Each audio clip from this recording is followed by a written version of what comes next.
Am I the idiot for giving guardianship of my son to my aunt over my mother after I die of terminal cancer? I, male 21, have a son who just turned 1. His mom, who was my girlfriend, died in labor along with the other baby she was carrying. I was diagnosed with terminal cancer 3 months ago, and I don't have very long left, 2 months at most. I have accepted that I'm going to die, but now I have to think about what's best for my son. I had to decide who my boy would go to, and I thought my other 55, male, naturally, but then I started to think of her situation as my older 29, lives with her along with his 5 kids all aged under 5, and I decided not to, as mom works and my brother TBH isn't really raising his kids, more dragging them up and can be neglectful. I wasn't going to put my son in that environment, as I want someone to actually care for him. So I then thought of my aunt 33 on my dad's side. She is a good mother, and her husband a good father to their 3 girls, and I know they could provide for my son. I asked them and they agreed. My mother, however, found out that I wasn't leaving my son with her, and she got angry with me, that she's losing me and now losing her grandson. I gave her my reasons and that she realistically can't raise him, while she's basically raising a man-child and his kids. It all ended in an even bigger argument, and now I'm cooling off at home. I understand that things are terrible for her right now, as I won't be here soon, but my aunt is a much better choice. It's not like my son won't know who she is, as the walk between hers and my aunt's is only 5 minutes. Am I the idiot? Now for a few comments before the update. Not the idiot. You're taking a final responsibility to ensure that your child has the best chance for success. Don't feel bad about it, and don't let your mother talk you out of it. You're a good dad, and I'm sure your child will grow up knowing and appreciating that. Comment 2. I want to first offer my condolences over this entire situation. You are a bright and kind young person, and I am so sorry this is happening. Short answer: no, not the idiot. You have to think of your child, as hard and horrible as this all is. I'm unfamiliar with how child custody works once both parents have passed away, but what might offer a decent solution is if you're able to specify that legally, your mother will be able to spend time with him. This is a very delicate situation, and despite it all, I must say I believe you are handling it very well. I'm sending so much love and light your way. Now for the update. I gave my mother a few days to calm herself down before speaking to her again. She eventually came around. She recognizes that it's not optimal for my son to stay with her, and that he would be better with my aunt. She knows that my brother is a slob and is giving him a good kick up the arse to get his life together and poop. I have spoken with a lawyer who has helped me with a lot of things, including getting my son legally adopted by my aunt and her husband. He will still be staying with me until I pass. As a lot of you suggested, I made recordings and videos of myself giving him advice for his milestones. For example, when he loses his first tooth, turning the ages 10, 13, 16, 18, 21, his first girlfriend or boyfriend if he likes, I've made a video in case he is in any way LGBT+, leaving secondary school, going uni, getting married, or if he has any kids. There are also things I've put into writing, like how his mother died and that he was supposed to grow up with a twin brother that also sadly passed. I've also had my lawyer help me set up a little trust to will him, £40,000 from my girlfriend's father when he died. She put the money in a joint bank account that I got when she passed, in case he needs help with university or decides to go traveling. All I have to do now is to enjoy the time I have left with him. I've moved my younger brother into my flat so that there will be someone to find me every day for when I go. When I'm gone, I can at least be comforted by the fact that the son I love so much is being taken care of, and that I will see the girl I love again, and our other angel I never got to meet. Thank you all again. Comment 1. I read your original post when you put it up, and it broke my heart. This is an awful situation for you and your family, and I'm so sorry that all of this has happened to you. I'm glad to see your mother understands your point of view, and I wish you nothing but love and positive vibes for the remainder of your time with your family. Hold your beautiful son tight. Comment 2. I would also consider making some videos for the bad times as well. First heartbreak, getting an F/failing a class, not getting the job he wanted, not getting into the university he wanted. My father was always there for the good times, but when I tended to need him the most was in the bad times to help steer the boat back in the right direction. Also maybe record a video of the talk, as that's another big thing. Now, for the next story. I promise it's happier than the last one. Am I the idiot for leaving 2 days early because Santa didn't bring me or my future son anything like he did for everyone else in my family? Okay, I'm 90% sure that I am, but I've let it sit for a day and I'm still hurt. So, I need some outside perspective. Before we get into this, I'm very aware that many people in the world get nothing at all for Christmas.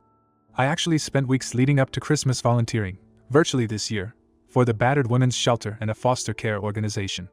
Prior to this Christmas, we quarantined for weeks, and we all got tested. We are one of those families that doesn't go into stores, hooray curbside, or eat out, and we are all fortunate enough to work from home or be retired. Now, my mom does all the shopping for Christmas, full stop. She asked what I wanted, and because I'm pregnant I just asked for stuff for the baby, especially since I won't have a baby shower. She said, fine, I'll get that stuff. But what about you and your husband? Well, we really didn't want much, so I threw together 3 ideas for each of us but told her to please shop for a baby. I also gave them a link to a registry with over 40 small items selected so they weren't on their own. Meanwhile, I got them what they asked for. My dad bought a Fire Stick TV and contributed to his Oculus. My mom bought some jewelry from Pandora and hand-blown glass cups she wanted. My brother, male 24, who still lives with them, has a case for the iPad they got him and $100. My parents still do Santa. The whole bit. The cookies, the milk, the presents that magically show up. It's their choice. We don't ask for it, but we play along because it makes them happy. We came downstairs yesterday morning and everyone else had gifts from Santa. We do not. My dad just slips us a note saying Santa is done for us, so we sit there awkwardly while my mom, dad, and brother open all their gifts from Santa. They struggled to find gifts for me at all. They found plenty from my husband, gardening stuff he wanted, but the only real gifts they gave me were a pair of Adidas shoes I didn't ask for, a perfume I don't wear, and a ramen I like. That's fine. All I wanted all along were things for the baby who they've known for weeks will be a boy. They gave us 3 onesies and an ugly nursing pillow. Icing on the cake was my older brother, male 40, and his family having a whole stack of presents to be sent to them. Just for him, we're talking power tools, drill sets, brand name clothes, and shoes just for him, not to mention wife and kids. Here's what might make me an AH. Not wanting to spoil everyone's fun by sulking, I chose to return 2 days earlier than planned. My husband is trying to be understanding but said I may be the AH for expecting anything at all and for leaving so unexpectedly. In fact, the entire family made passive-aggressive comments the entire day, but I ignored them all. The only person I felt bad for was my dad, because he seemed truly hurt. It feels as if it was just me and my future son who was neglected. So I left. Am I the idiot? Now for a few comments before the update. Not the idiot. Instead of throwing a temper tantrum, you went back home where you would be free to explore your feelings. I wonder if the shoes/perfume were regifts if they fall so far out of your personality. I would collect your thoughts and call your dad to ask why Santa was done for you and their future grandson. Ask if you offended them in some way. And next year, perhaps all the years after that, spend Christmas with the in-laws. Comment 2, not the idiot. So they gave everybody else heaps of nice presents, and you hardly anything? That's a bit cruel, especially since you just want stuff for your baby. Was there any discussion over Santa prior? Like, is there any reason why you wouldn't have gotten any presents from Santa? Now for the update. One of the commenters suggested actually taking a 23andMe test and seeing if it matched my parents. I had done so 2 years ago, and posted about it on this account, because I was struggling with the revelation that my dad is not my bio-dad and how it may have impacted how I grew up. I forgot to consider this until I read this comment. My mom knows. My dad either doesn't, or doesn't want me to know. Either way, I'm not going to give my mother the ammo to hurt me by broaching this topic with them. I know that's what she'll do. I know my mother didn't love me as a child because she called me up a couple of years ago and let slip. I wish I had loved you when you were a child. Not I wish I had loved you more or anything like that. Just point blank. I didn't love you. It's just, none of this made itself known during Christmas. Ever. I was shocked. I've spoken with both parents and my dad was beyond apologetic. He said that the note was really something he treasured as a symbol of leading his own house. He said that it was very poorly timed and that he whipped it out to cover the awkwardness. He was blindsided. He works and she's retired. He trusts her with the shopping. He tried to broach the topic with my mom before I talked to her, and it did not go well. She became incredibly defensive to the point that he had to call me to tell me not to reach out to her until she called me herself. So I waited. She said she did get me another gift, some plates/bowls, and told me they were on the way. I thanked her. Other than that, she didn't acknowledge Christmas had happened or that there were any disparities. She knows that I know that what she did was wrong and she doesn't want to talk about it. Yes, I spoke with my husband. I laid it all out for him, and when he understood that this was much more than about a woman not getting enough gifts, he backed off his judgment. He admitted that he doesn't know what any of this is like, but that he's proud of how I handled myself given the circumstances and he will continue to support me. He said we also have a couple of options.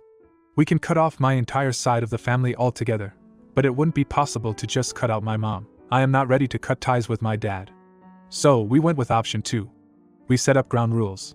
We will under no circumstances give them any unsupervised time with the baby. We will not go to visit them. We will not let them stay in our house. I will not call my mom. I will answer, but be short and sweet when I talk. Even if she decides to acknowledge the past and truly apologize, I will forgive but I won't forget. They will have a very insignificant role in my son's life. Comment 1. Here's a few theories of why your mother treats you so poorly. 1. You are the only female, and she may feel jealous. 2. You are now pregnant, and she may fear your child given the gray area about your own paternity. A pair of blue eyes and a sea of brown will raise questions. 3. She is no longer the center of your attention. 4. She doesn't want you to be happy, she doesn't think you deserve it. She definitely doesn't want you around, and demanding you limit contact is a way to do that. If you are brave, you can call her nonsense and see what happens. I'll be clear with you. There's something motivating you to push me away. I'm happy to let you go, but I'm going to find out why first. It would be easier if you told me, but not required. She'll panic for a bit, but will probably reveal something that helps you make sense of things. Don't ever leave her alone with your child. She has a malicious, sneaky streak that makes her unsafe. Comment 2. So proud and happy for you. I've been wondering how you've been doing. Your post is actually the first I ever commented on. I, female 28, also have a strained relationship with my mom. She's resented me for things over the years. Made me perform a lot of emotional labor as a child for her after my father passed away. Despite it all, I still love her. As I'm sure you still love your mom. But it's hard. I've had to learn over the years to set boundaries for myself, which wasn't easy, especially as we currently live together. But I've learned to stand up for myself, as you have too. My mom fought my needing boundaries when I first brought it up, but we have an okay relationship now. She also understands how she hurt me, but didn't really want to take responsibility for her actions. It's just something I've learned to live with. Now, for the next story. Am I the idiot for not being the nicest about my not father having cancer? I'm Sophie, female 22, and I have 2 older half-brothers, male 25 and 27M. The man who had been raising me as my father, male 54, found out I was not his biological child, my 2 older brothers are, when I was 7 and promptly abandoned me and divorced my mom. He was very involved up until this point, and was actually in the middle of coaching my soccer team when it happened. He abandoned that too, and the assistant coach had to take over. Anyways, he ended up, not sure how, paying child support to my mom for me, probably because he was the breadwinner, and him leaving my mom left us two in pretty dire financial circumstances. I was also yanked out of the private school my brothers and I attended. He remarried a few years later to a woman with a daughter a year younger than me and promptly did everything with her that he used to do with me. Hurrah for them. Sophomore year of high school, some organization was hosting a father-daughter dance in our school gym while I was around campus with some friends, can't remember, and we vandalized the fancy car he pulled up in. Not something I'm proud of, but I'm mentioning it here because although I paid for half the cost of repairs, he graciously paid the other half and decided not to press charges. Anyways, now the old man has cancer, both brothers and stepdaughter are out of state with school, and his wife has early arthritis or something, not really sure. He calls my mom and asks her if either of us could drive him to and from chemotherapy. We were in the car and he was on speaker, so I told him no, that's something family does, and he's made it very clear he doesn't see either of us as family, and hung up. Mom is doing things like bringing casseroles and driving him. I don't try to stop her, but I don't help her either. She has recently started to try and guilt me into it, saying, 1. He always paid child support, to which I said the amount of money he lost on that was about as impactful as a fart in the wind for old money bags too. He didn't press charges about his car, to which I said great. He did one nice thing for me, so he can get one casserole or one car ride. Now my siblings and his stepdaughter have all flown in and my brother says he, not dad, really needs to speak to me. I said to tell him that if he has something to say to me I don't want to hear it, and if he writes me a letter I'm not opening it. I said I was sorry for what they were going through, but that he's made it very clear I'm not his family, and so I don't want them asking me for things they would ask of my family. However, they're struggling, and the more they ask for help the more my patience wears thin and the more insensitive my rejections get. My mother recently talked with me about being the bigger person. Am I the idiot? Also, please don't leave comments like, the real idiot is your mom for cheating and committing paternity fraud. Like, thanks for that one, Sherlock, and my mother and I have reconciled. Edit, my mom is pushing me to be the bigger person, because our pastor says it will have a healing effect on my soul. She is very religious. There's no updates, so here's the comments. Not the idiot. The man who had raised you as his own daughter for 7 years suddenly dumped you. It was not your fault that your mother had cheated.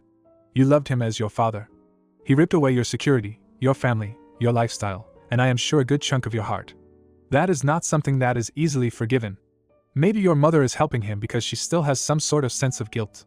But that is not your guilt to carry. That man did you very wrong, and I wouldn't shed a tear when he died if I were you. I am sorry your brothers are suffering. It's understandable, they are worried about their father. But he has not been a father to you for 15 years. By his own choice. How much is one child supposed to take? Not only did he withdraw his love and affection, but then he made you watch as he showered that attention on another little girl who was also not his child. He seems to have no problem loving her. The hurt and trauma he has caused you is not easily gotten over. It sucks that your mom is so quick to overlook the damage that was done to you in order to try to rehabilitate herself. It's not about being the bigger person. The injustices he did to you were inflicted on a child. He had the opportunity to do right by you and chose not to. Your mom's infidelity was not your fault. The relationship you had established with him for 7 years meant nothing to him. And now he means nothing to you, and that's okay. If you enjoyed today's video, don't forget to drop a like. It really helps the channel grow. See you next time.